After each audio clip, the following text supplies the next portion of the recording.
الحمد لله نحمده ونستعينه ونستغفره ونؤمن به ونتوكل عليه ونعوذ بالله من شرور أنفسنا ومن سيئات أعمالنا من يهده الله فلا مضل له ومن يضلل فلا هادي له ونشهد أن لا إله إلا الله وحده لا شريك له ونشهد أن سيدنا وسندنا وحبيبنا وشفيعنا ومولانا محمدا عبده ورسوله صلى الله تعالى عليه وعلى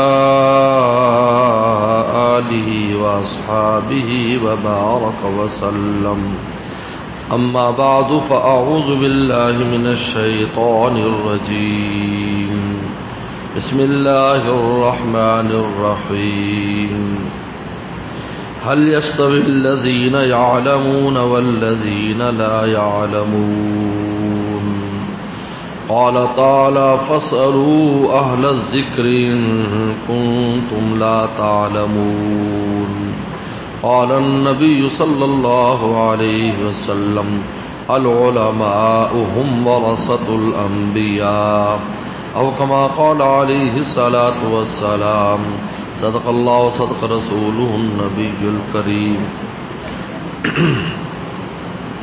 حضرات علماء کرام اور طلبہ اعزام، حضرت مولانا یحییٰ صاحب سلمہ، حضرت مولانا الیاس صاحب سلمہ، مولانا خبیب صاحب سلمہ، مولوی عبدالعزیز صاحب سلمہ، آج یہاں آ کر دل پر ایک عجیب غم کی کیفیت ہے۔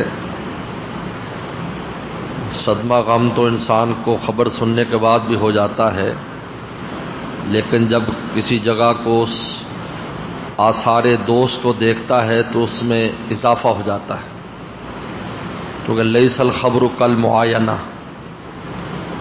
ایک اصول ہے کہ لیس الخبر کالمعاینہ، حدیث شریف میں آتا ہے کہ خبر اور معائنہ میں فرق ہوتا ہے۔ موسیٰ علیہ السلام کو خبر ملی کہ قوم بچڑے کی پوجا کر رہی ہے تو بہت غصہ آیا، لیکن جب دیکھا تو اتنا غصہ آیا کہ القل الواح، کہ وہ مقدس تختیاں تورات کی وہ بھی نیچے ڈال دی، جن میں سے کچھ ٹوٹ بھی گئی۔ تو آج یہاں آ کر ہمارے نہایت ہی عزیز دوست اور جامعۃ العلوم اسلامیہ بنور ٹاؤن کے ہمارے ساتھی، ہم مدرسہ اور اسی زمانے سے ہمارے دوست اور محبت کرنے والے پیارے حضرت مولانا ذکیہ صاحب رحمۃ اللہ علیہ کی یہ آثار، یہ صدقات جاریہ دیکھ کر بار بار دل بھر آتا ہے۔ میرے دوستو، ایک پوری ذہن میں وہ طالب علمی سے ان کی جد و جہد کی پوری داستان سامنے ہے۔ طالب علم تھے ہم، ان حضرات کے دادا کے گھر آیا کرتے تھے، کبھی کبھی ہمیں لے آتے۔ طالب علم جو ہوتا ہے مدرسے میں رہنے والا مسافر طالب علم، میرا بہاول نگر سے تعلق ہے، تو بھاولپور سے بھی 200 کلومیٹر آگے انڈیا بارڈر پر ہے۔ ہم سال میں آتے تھے، شوال کی 6 تاریخ کو ہمیں پہنچنا ہوتا تھا بنوری ٹاؤن میں، شعبان کی 15 کے بعد گھر جاتے تھے۔ کبھی بقرعید پر چھٹی میں استطاعت ہوئی تو چلے گئے، ورنہ بقرعید بھی کھانے جمع کرنے میں گزر جاتی تھی۔ اب اتنا طویل عرصہ مدرسے کے ماحول میں رہنا، تو ہمارے یہ جو دوست ہوتے تھے جو کراچی والے، اللہ سب کچھ جزائے خیر دے، ان کے والد صاحب بھی شامل تھے، کبھی کہتے بھی چلو کچھ آپ کے زبان کا ذائقہ تبدیل کرنے کے لیے آپ ہمارے گھر چلیں۔ تو پھر یہ حضرات چونکہ ممن حضرات ہیں تو ان کے یہاں پکوڑے اور اس قسم کی چٹپٹی چیزیں بہت ہوتی ہیں، تو کبھی کبھار میں اور مولانا ایوب علی پٹیل صاحب برطانیہ سے، وہ گجراتی تھے، اب بھی الحمدللہ وہاں ہمارے ساتھی تھے، ہم ان کے ساتھ مل کر یہاں آتے ہیں۔ تو وہ بہت ان کے دادا بڑی محبت کے ساتھ ان کے، بلکہ ان کے چچا مولانا یوسف وہ اس وقت ابتدائی درجے میں یا حفظ میں تھے یا ابتدائی درجے میں تھے، بعد میں وہ فارغ ہوئے۔ تو پوری ایک داستان، ایک تاریخ ہے۔ پھر یہ مدرسہ شروع ہوا تو میں یہاں، ہمارے ہم جماعت، ہمارے بڑے پیارے دوست مولانا مفتی تنویر احمد صاحب یہاں امامت کراتے تھے، تو میں ان کے پاس یہاں ٹھہرا کرتا تھا۔ تو ان دنوں میں بھی مولانا یحییٰ صاحب بتا رہے تھے کہ وہ تو ان کی تو چھٹی ہو جاتی تھی، جمعے بھی آپ کے ذمے، نمازیں بھی آپ کے ذمے، بلکہ یہاں اوپر پھر حضرت نے جب مدرسہ کھولا مولانا زکریا صاحب رحمۃ اللہ علیہ نے، تو روزانہ ہی نشست ہوتی تھی، مشاورت ہوتی کہ کس طرح چلنا ہے۔ بلکہ مجھے یاد ہے کہا کہ اصول الشاشی جو ہے، یہ چونکہ اس فن میں مجھے بڑی مناسبت تھی، اور آپ کی معلومات کے لیے، اور کہ کیوں اس فن میں مناسبت ہوئی، دو فنون سے مجھے بہت زیادہ مناسبت تھی، علوم عالیہ، ایک تو منطق کے ساتھ، کیونکہ ہمارے والد صاحب کا تعلق چین سے تھا۔ چین کا جو وہ علاقہ جو ترکستانی اقوام جہاں پر آباد تھیں اور پہلی اسلامی حکومت تھی، جس کو شرقی ترکستان کہتے ہیں، ہمارے والد صاحب وہاں سے دیوبند پڑھنے کے لیے آئے تھے۔ تو ان کے جو استاد تھے وہ بخارا سے پڑھے ہوئے تھے، اور بخارا میں منطق، فلسفہ، فقہ کا بڑا غلغلہ، بلکہ حضرت والد صاحب فرماتے تھے ہمارے جو استاد تھے وہ منطق کا ایک مسئلہ سمجھنے کے لیے انہوں نے خوتن سے بخارا تک 1000 میل کا سفر جو ہے وہ خچر کے اوپر کیا تھا، منطق کا ایک مسئلہ سمجھنے کے لیے۔ اس لیے ان کا نام بھی ملا مثلث پڑ گیا تھا، ملا مثلث۔ اب ایسے لوگوں سے جنہوں نے منطق فلسفہ پڑھا تو ان کو اس کی اہمیت کا اندازہ ہوتا ہے۔ ہمیں اس لیے منطق بری لگتی ہے کہ ہمیں سمجھ نہیں آتی، اور یہ قانون ہے کہ الناس اعداء لما جہلوا، الناس اعداء لما جہلوا، کہ جس سے آدمی جاہل ہوتا ہے اس کا دشمن ہوتا ہے۔ تو والد صاحب کی بڑی تاکید تھی، فرماتے تھے کہ یہ لوہے کا چنا ہے، جب تمہارا معدہ لوہے کا چنا ہضم کرے گا تو پھر قرآن حدیث کو تو اللہ نے حلوہ بنایا ہے، اس کو مشکل نہیں بنایا۔ اگر مشکل ہوتا تو ساری مخلوق کیسے فیضیاب ہوگی؟ تو فرمایا یہ حلوہ خود ہضم ہو جائے گا۔ اصول فقہ کی جو تاکید تھی، سن 1980 میں حضرت مولانا مفتی محمود صاحب رحمۃ اللہ علیہ یہ ختم بخاری کے لیے تشریف لائے۔ ہم اس وقت درجہ ثانیہ میں تھے، تو حضرت نے بنوری ٹاؤن میں ختم بخاری پر بیان فرمایا تو ایک بات فرمایا کہ عالم کو 2 علوم میں سے ایک میں ماہر ہونا ضروری ہے، اگر ذی استعداد عالم بننا چاہتا ہے، یا وہ منطق میں ماہر ہو یا اصول فقہ میں ماہر ہو۔ حضرت نے فرمایا، اور کئی بار یہ بات فرمائی۔ بس اس وقت سے پھر ہم نے، چونکہ اگلے سال اصول الشاشی تھی، بس اس کو ہم نے پکڑ لیا، پھر اس کو حفظ کر دیا، اور پھر فراغت کے بعد بھی تقریباً 23 سال تک میں نے توضیح طلبی پڑھائی، 23 سال تک۔ نور انوار میں نے تقریباً 15 سال پڑھائی، اصول الشاشی بھی 15 سال پڑھائی، ان کو ترجیح دی حدیث کے اسباق کے ساتھ ساتھ۔ تو ان کے والد صاحب کو پتا تھا میرا خاص ذوق ہے، تو جب ابتدا میں پہلا یا دوسرا سال ہوگا، کہا کہ اصول الشاشی میں بچے کمزور ہیں، آپ یہاں ٹھہرے ہوئے ہیں تو یہ پڑھائیں۔ تقریباً 1 مہینہ میرا قیام تھا، میں نے اصول الشاشی 1 مہینے میں قرآن کی پوری بحث پڑھا دی۔ ان کے والد صاحب بھی سماعت کرتے تھے، کہا کہ آپ نے تو سال کا کام مہینے میں کر دیا۔ میرے دوستو، یہ دینی مدارس بہت بڑی نعمت ہے۔ اس وقت جتنی بھی دینی شکلیں ہمیں نظر آ رہی ہیں، خواہ تبلیغ کی شکل میں ہو، جہاد کی شکل میں ہو، کسی بھی شکل میں جتنی بھی دینی شکلیں ہیں، ان سب کی ماں یہ مدرسے ہیں۔ آج خدا نخواستہ یہ مدارس ختم ہو جائیں، یہ سب ختم ہو جائے گا. ہوگا اگر ماں ہی بانجھ ہو جائے تو بتائیے بچے کہاں سے آئیں گے؟ ہمارے والد صاحب فرماتے جہاں انجن پیدا ہوتے ہیں، انجن، یہاں انجن ہے جن کے پیچھے عوام ڈبے بن کر چلتی ہے. وہ انجن امامت میں آ جائے، وہ انجن جماعت میں چلا جائے، وہ انجن جہاد میں چلا جائے، وہ انجن تزکیہ کے میدان میں چلا جائے، ساری عوام ان کے پیچھے منزل تک پہنچ جاتی ہے. یہ اللہ نے بہت بڑی نعمت ہمیں دی ہے، اس کی ہمیں قدر کرنے کی ضرورت ہے. حضرت مولانا زکریا صاحب رحمۃ اللہ علیہ نے جس سوچ کے ساتھ اس کو بنایا، ہمیں معلوم ہے ان کے دل کی گرمی اب بھی محسوس ہوتی ہے کہ کس سوچ کے ساتھ وہ چاہتے تھے یہ ادارہ چلے. اور یہ تو حضرات بچے تھے، سارے پڑھ رہے تھے اس وقت، لیکن اللہ تعالیٰ کا فضل ہے آج طبیعت جہاں غمگین بھی ہے، یہ ان کا صدقہ جاریہ دیکھ کر دل کو اطمینان اور خوشی بھی ہے کہ اپنے پیچھے ایک بہت بڑا صدقہ جاریہ چھوڑ گئے ہیں جو انشاءاللہ مزید ترقی کرے گا. اولاد صالحہ ہے الحمدللہ، اور انہوں نے اولاد کی جس انداز میں تربیت کی ہے، خاص طور پر جو سب سے اہم بات ہے کہ اکابر کے ساتھ جڑنا.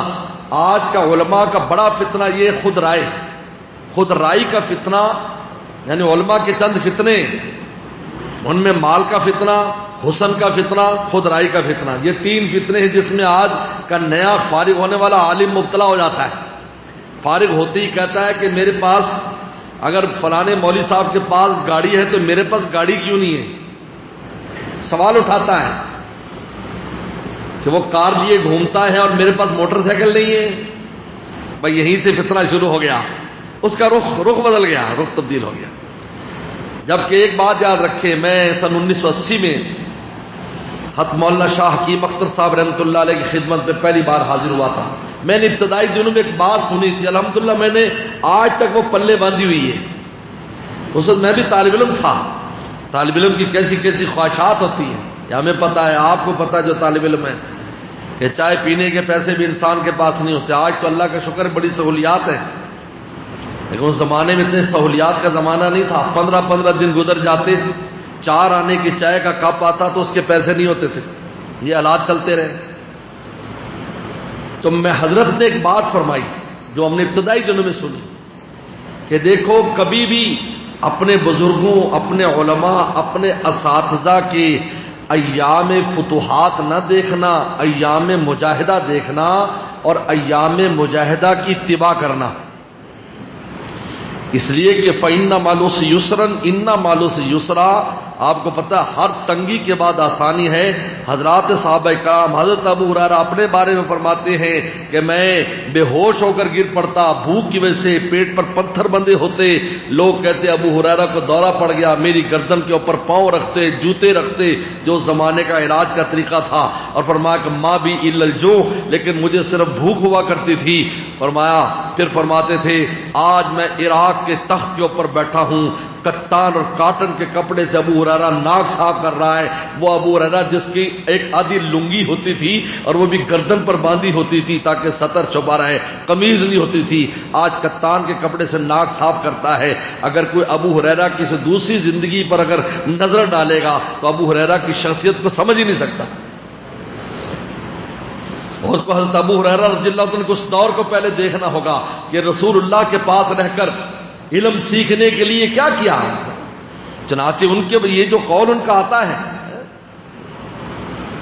کہ کنت الزم النبی صلی اللہ علیہ وسلم بشیب بطنی، اس کے محدثین نے اس کے 2 معنی کیے کہ میں رسول اللہ کو چمٹا رہتا تھا بشیب بطنی، پیٹ بھرنے پر. اس کے 2 معنی کیے. ایک معنی کیا ہے بشیب بطنی، یعنی اگر پیٹ بھرنے کی کوئی چیز مل جاتی تو بس کافی ہے، مجھے یہ فکر نہیں ہوتی کہ اگلے وقت میں کیا ہوگا. کم سمجھو 24 گھنٹے کے لیے میرا دل فارغ ہو جاتا اور میں رسول اللہ صلی اللہ علیہ وسلم کی حدیثیں آپ سے سنتا اور آپ کے پاس رہتا. اور دوسروں نے شیب بطنی کا، عاشقوں نے اس کا ترجمہ کیا ہے کہ رسول اللہ کی زیارت سے پیٹ بھرتا تھا. جب میں آپ کو دیکھتا تو مجھے بھوک کا احساس ختم ہو جاتا اور میں پیغمبر اسلام کی حدیثوں کو یاد کرتا تھا. یا ابو ہریرہ ہی ہیں جو یہ مدرسوں کی جو ترتیب ہے یا ابو ہریرہ کی ہے.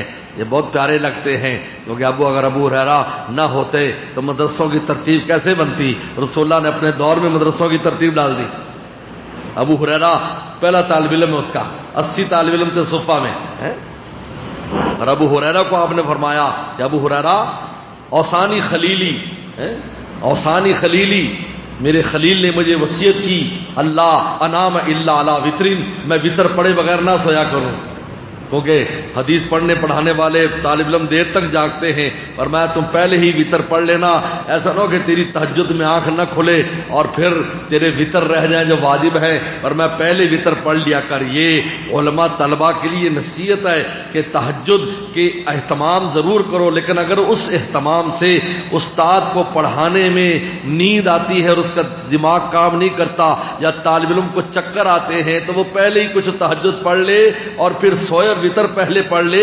ابو ہریرہ کو رسول اللہ نے یہ نصیحت کی تھی، اللہ نہ انام الا علی وتر۔ مجھے کسی نے کہا کہ جی بعض علماء کہتے ہیں کہ وطر کے بعد نفل جائز ہی نہیں ہے، تو میں نے کہا ابو ہریرہ تو وطر عشاء کے ساتھ پڑھتے تھے، کیا ابو ہریرہ زندگی میں کبھی نہیں نفل پڑھے ہوں گے بعد میں؟ کتنی بڑی بدگمانی کی بات، پر ضرور پڑھے ہوں گے بعد میں بھائی۔ تو میرے دوستو، تو ایام فتوحات نہ دیکھیں کہ آپ دیکھو اب یہ ہے اب یہ ہے۔ مجھے یاد ہے ہمارے استاد حضرت مفتی ولی حسن صاحب رحمۃ اللہ علیہ ٹونکی، ان کی بڑی خدمت کا قریب سے حدیث کے بارے میں، حدیث کا جو ذوق ہے اس کے میں حضرت کی تربیت کا بہت دخل ہے۔ بال بال حضرت کے لیے دعائیں کرتا ہے، بال بال حضرت کے لیے دعائیں کرتا ہے کہ حضرت خصوصی، چونکہ میں جوتیاں اٹھاتا تھا، خصوصی حضرت نصیحت فرماتے تھے، دیکھو بخاری پر فلاں شرح، دیکھو فلاں شرح، یعنی جو استاد دیکھتے یا نہیں دیکھتے استاد، وہ طالب علمی میں ہم سے مطالعہ کراتے تھے اور کہتے یہ دیکھو جو سمجھ میں نہ ہے مجھ سے پوچھو، میں تمہیں بتاؤں گا یہ، تو اس سے اکابر کی عبارات اور ان کو سمجھنے کا طالب علمی سے۔ اور حضرت والد صاحب کی میری نصیحت تھی کہ تم نے اردو شرح کبھی مطالعہ نہیں کرنی۔ میں نے 8 سال میں اردو شرح نہیں مطالعہ کی، سوائے یہ جو درس ترمذی کے ان میں حوالے دیکھنے کے لیے، کیونکہ اس کے نیچے حوالے تھے، حوالے دیکھنے کے لیے درس ترمذی رکھی تھی، لیکن والد صاحب نے فرمایا تھا کہ اردو مطالعہ نہیں کرنا اگر تم نے عالم بننا، اگر استعداد اپنے اندر پیدا کرنی ہے، کیونکہ استعداد نام ہے عربیت سے بات نکالنے کا۔ اس لیے حضرت حکیم الامت تھانوی رحمۃ اللہ علیہ فرماتے تھے کہ یہ جو تم سبق پڑھ رہے ہو نا، یہ صرف گاڑی کو دھکا لگانا ہے کہ تمہاری گاڑی اسٹارٹ ہو جائے، عالم تو تم بعد میں بنو گے جب تم تدریس کرو گے، یہ صرف دھکا لگانا ہے، گاڑی اسٹارٹ، اب فراٹے اور خراٹے کب بھرے گی جب بعد میں تم محنت کرو گے۔ یہ سے استعداد پیدا کرنے کے لیے طالب علمی ہے۔ اس لیے جب استاد آپ کے بیٹھے اساتذہ اکرام، انہیں پوچھو اب آپ کو پڑھانے کے لیے کیا انہی کتابوں پر اکتفا کرتے جو پڑھی تھی؟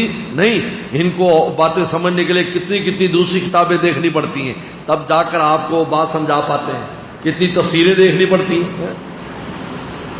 تو عربیت کی استعداد، تو حضرت مفتی ولی صاحب رحمۃ اللہ علیہ نے جب اپنا نیا مکان بنایا، اور وہ بھی ان کے بیٹوں نے بنایا جو ڈاکٹر تھے، ان میں ایک ساؤتھ افریقہ میں ڈاکٹر تھا، حضرت نے مکان تعمیر کیا، اس مکان پر جنات نے قبضہ کر لیا، وہ اس علاقے میں جنات تھے پٹیل پاڑا کے پاس، تو حضرت کے ایک دوست تھے وہاں لالو کھیت میں، تو حضرت نے ان کے پاس خود تشریف لے گئے۔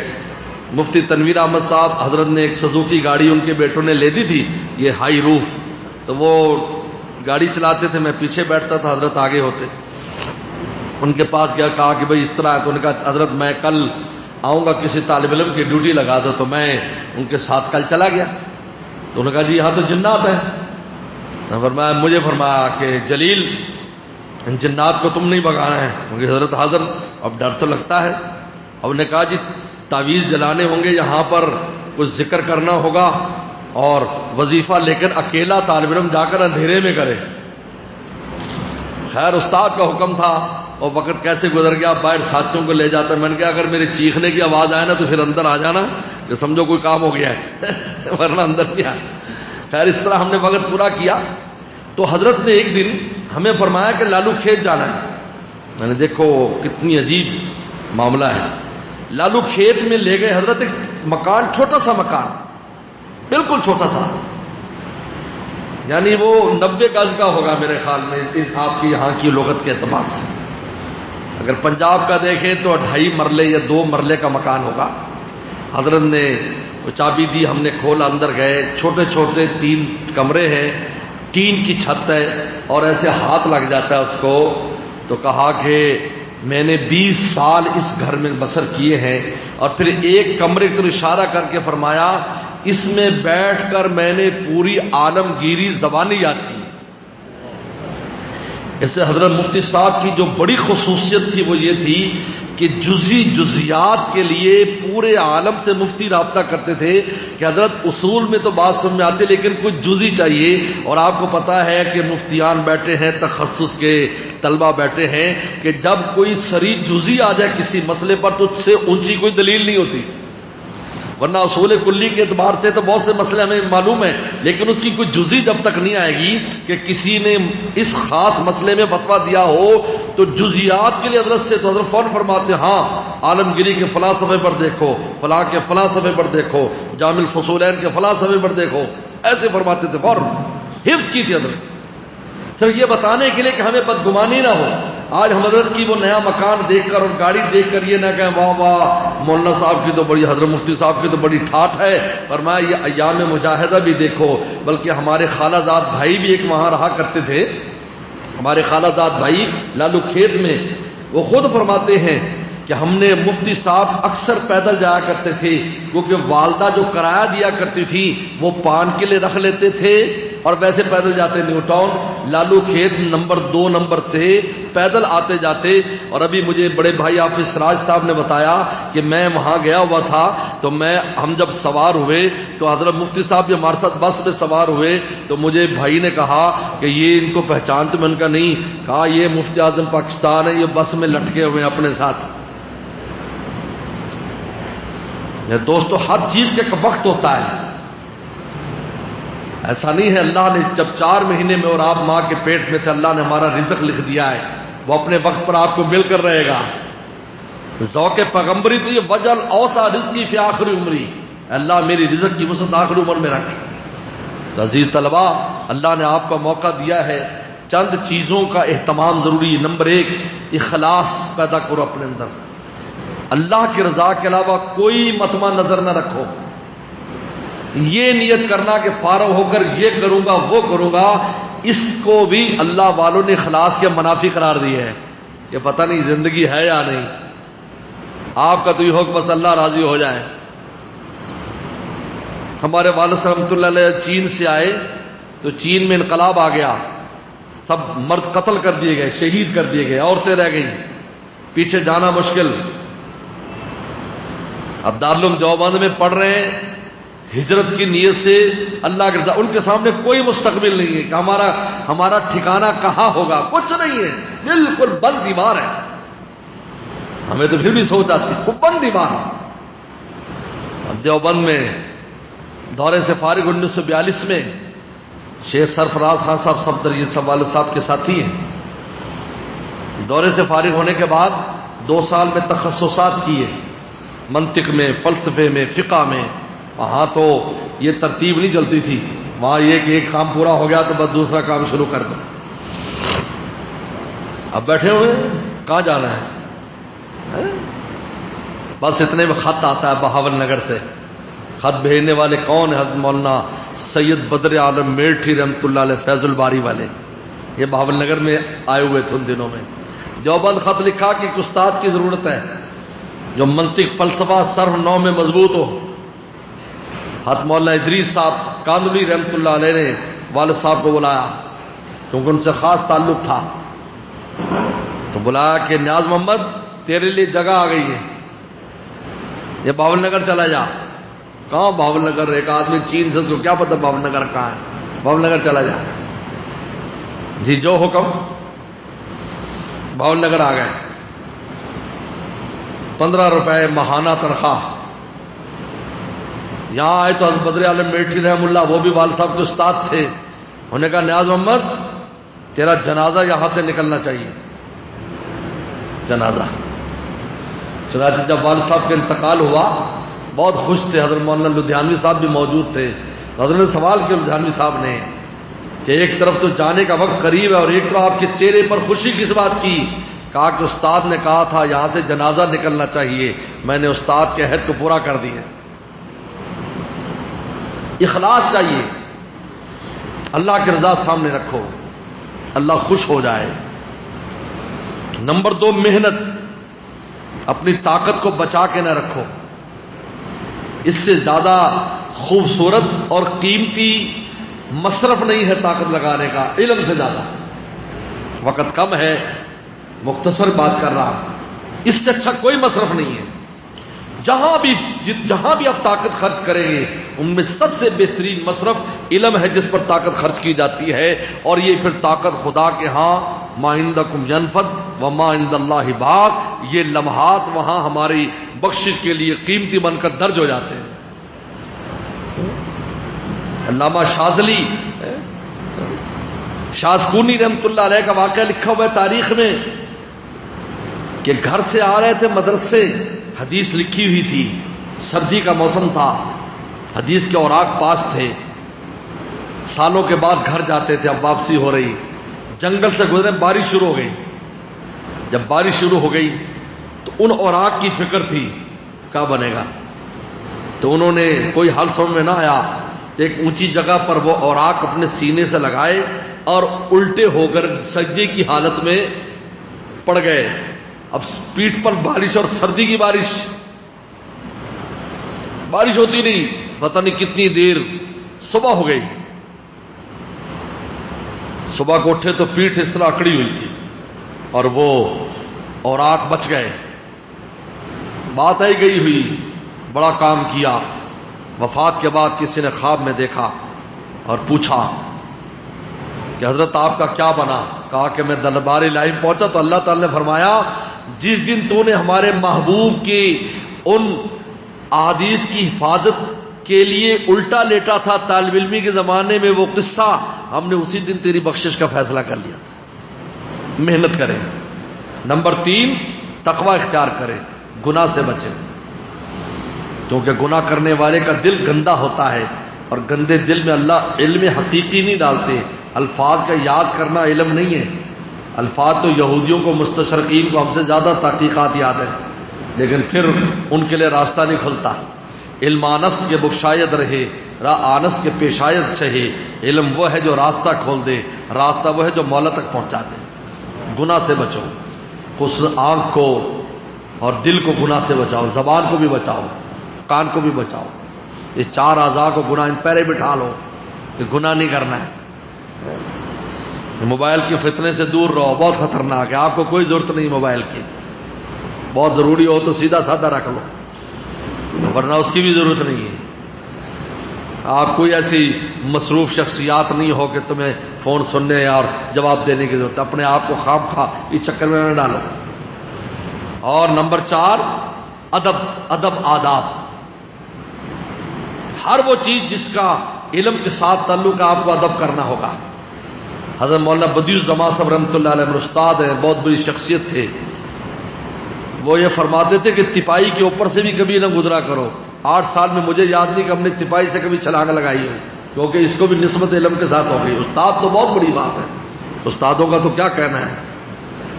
ادب، جتنا ادب طالب علم میں ہوگا اتنا فیض اٹھائے گا۔ اور آخری بات، اللہ سے علم مانگا کرو، 2 رکعت صلاۃ حج پڑھا کرو، رویا کرو، کیونکہ جب اوپر سے عطا کرنے کا فیصلہ ہو جائے گا تو نیچے سے کام بن جائے گا۔ آپ کو شیخ صاحب جو ہے سعد الدین تفتزانی کا قصہ آپ کے استادوں نے بتایا ہوگا، مفصل معنی والا اور مطول والا، کہ اس کا کیا حال تھا کہ علم کا ایک لفظ نہیں آتا، لیکن اس کی طلب، اس کا مانگنا، اس کی محنت ایسی کام آئی کہ رسول اللہ نے اپنا لعاب دہن خواب میں اس کو چٹا دیا، صبح کا اٹھا تو سینہ علم کے لیے کھلا تھا، اور پھر ایسا علمی کام کیا کہ اس وقت عالم اسلام میں مدرسوں میں 3 دن چھٹی رہتی تھی صرف ان کی کتابیں نقل کرنے کے لیے، اور 3 دن پڑھائی ہوا کرتی تھی، کیونکہ چھپائی تو تھی نہیں، اتنی اہمیت ہو گئی۔ بلکہ تیمور لنگ نے ایک دفعہ چاہا کہ ان پر قبضہ کرے، کیونکہ تیمور لنگ بڑا ظالم قسم کا بادشاہ گزرا ہے، اگرچہ کچھ اچھے کام کیے ہیں لیکن خراب کام اس کے زیادہ ہیں تاریخی تحقیق کے اعتبار سے، کیونکہ بڑے بڑے انہیں مجاہدین کو نقصان پہنچایا سی، تو اس کا دل چاہا ان پر ہاتھ ڈالوں، تو پھر اس نے کہا اے تیمور تیری تلوار وہاں تک نہیں پہنچی جہاں تک اس کا علم پہنچا ہے، پورا عالم اسلام تیرے خلاف ہو جائے گا اگر تو نے انہیں کچھ کہا۔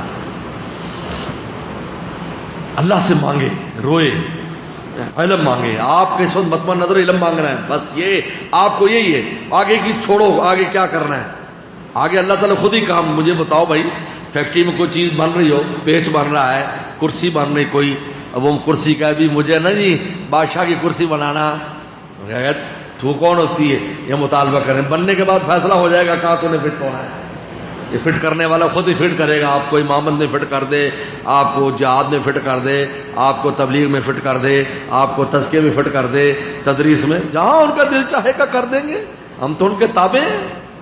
کتنے بزرگ ہیں جن ان کے حالات میں لکھا ہے کہ ان کا ذوق کچھ تھا، کام کچھ اور ذمہ لگ گیا، کچھ اور کام ذمہ لگ گیا۔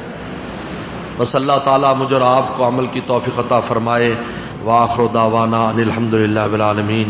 اللہم لک الحمد کما انت صلی علی محمد کما انت اہلو وفل بنا کما انت اہلو فانک انت اہل التقوی والمغفرہ۔ ربنا ظلمنا انفسنا وان لم تغفر لنا وترحمنا لنكونن من الخاسرین۔ اللهم انا نسألك الهدى والتقى والعفاف والغنى۔ ربنا اغفر لنا ولاخواننا الذين سبقونا بالایمان ولا تجعل في قلوبنا غلا للذين آمنوا ربنا انك رؤوف رحیم۔ رب ارحمهما کما ربیانی صغیرا، رب ارحمهما کما ربیانی صغیرا۔ یا اللہ یا اللہ، حضرت مولانا ذکیہ صاحب رحمۃ اللہ علیہ کے درجات کو بلند فرما، یا اللہ ان کی بخشش فرما، یا اللہ ان کی سیئات سے درگزر فرما، ان کی حسنات کو قبول فرما۔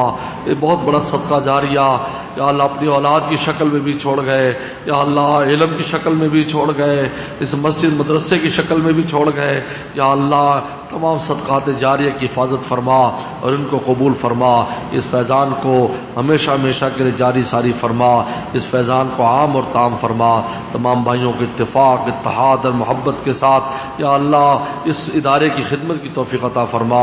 جتنے طلبہ اساتذہ یہاں پر کام کرتے ہیں یا اللہ سب کو تو قبول فرما، یا اللہ ہمیں دنیا کی حسنات بھی نصیب فرما، آخرت کی حسنات بھی نصیب فرما، دنیا اور آخرت کی ذلتوں سے حفاظت فرما، یا اللہ اس ادارے کی جتنے بھی ضروریات ہیں غیب کے خزانوں سے کفالت فرما، یا اللہ ان طلبہ کو اپنے دین کے لیے قبول فرما، سب کو علم نافع، ہمیں بھی ہماری اولادوں کو بھی ان سب کو بھی علم نافع عمل مقبول عطا فرما، ہر طرح کی عافیت نصیب فرما، یا اللہ ہر طرح کی عافیت نصیب فرما، یا اللہ تمام دینی مدارس مساجد خانقاہوں کی حفاظت فرما، دینی جماعتوں کی حفاظت فرما، دین والوں کی حفاظت فرما، یا اللہ یا اللہ یا اللہ ان تمام ان سب حضرات کی مسائی کو تو قبول فرما۔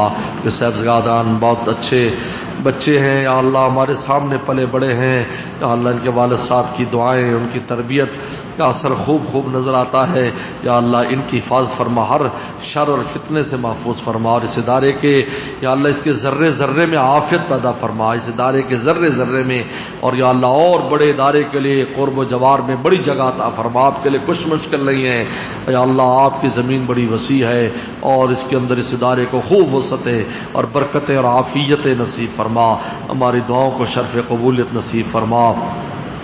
ربنا تقبل منا انك انت السميع العليم۔ صلی اللہ تعالی علی خیر خلقہ محمد و آلہ و صحبہ اجمعین۔